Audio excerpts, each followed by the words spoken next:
हंगामात खतांच्या दरात वाढ झाल्याने शेतकऱ्यांना मोठा आर्थिक फटका बसणार आहे. गेल्या काही वर्षांपासून खताचे दर दरवर्षी वाढत आहेत. चांगल्या कृषी उत्पादनासाठी रासायनिक खतांची गरज अत्यंत महत्त्वाची आहे. खतांच्या किमतीत वाढ झाल्याने शेतकऱ्यांचा उत्पादन खर्च वाढून शेतकऱ्यांचे आर्थिक चक्र बिघडत आहे.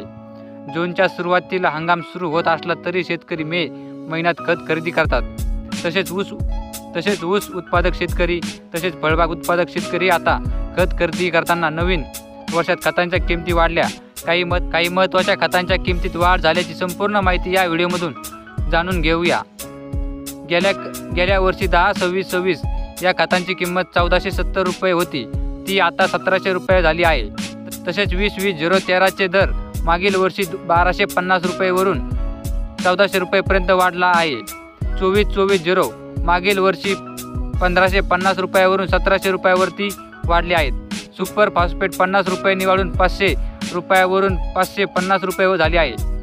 खतांच्या गोणीवर पंतप्रधान यांचे फोटो असल्याने सध्या निवडणुकीची आचारसंहिता सुरू आहेत, त्यामुळे प्रशासनाने खतांच्या विक्रीवर निर्बंध घातले आहेत.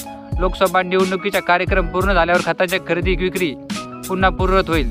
पुढील महिन्यात संपूर्ण खतांचे नवीन दर जाहीर होतील.